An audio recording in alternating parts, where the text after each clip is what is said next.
when you see a confident black man sitting up here talking his talk, walking his walk, coaching 75% African Americans in the locker room, that's kind of threatening. Right now, Deion Sanders is the most talked about and popular coach in football, at least this week. College football coach Deion Sanders and his Colorado football team upset TCU in their opening game last week, and every football fan in America was paying attention. But it was Deion Sanders' comments after the game that causes some people to raise his eyebrows, especially when he turned the conversation into something racial.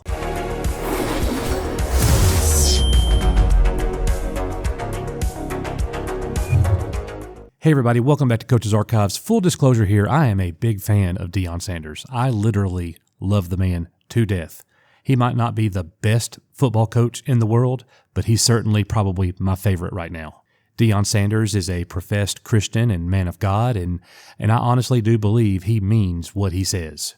He's dynamic, he's energetic, he's fun to listen to. I could literally listen to the man talk all day long. And in the first college football game this year for Colorado, everybody's eyes is on Deion and Colorado, and they actually pulled off a major upset victory over TCU, the team that lost in last year's national championship. And after the game, Deion Sanders was just beaming with joy.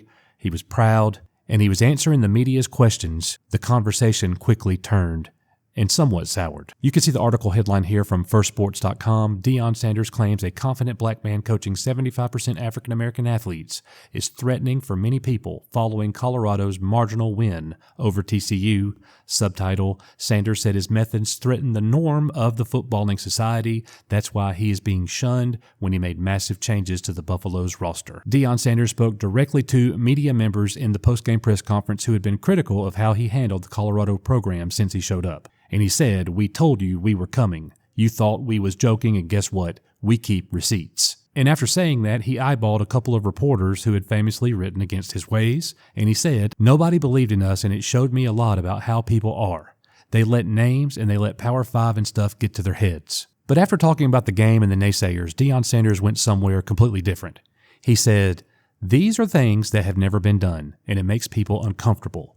When you see a confident black man sitting up here talking his talk and walking his walk, coaches and 75% of African Americans in the locker room, that's kind of threatening. But guess what? We are going to consistently do what we are going to do." When I first heard this live when it happened, I wasn't quite sure exactly what Deion Sanders was even talking about. Who feels threatened by Deion Sanders and his roster? Why are people threatened by Deion Sanders, who happens to be an African American, and 75% of his team being African American? What's the threat in that? I felt like the press conference got a little bit away from Deion Sanders, and none of what he said right here needed to be said, in my opinion. But looking at this article, First Sports report that Deion Sanders took a not-so-subtle jab at a section of the media that tends to be dismissive about the achievements of black people.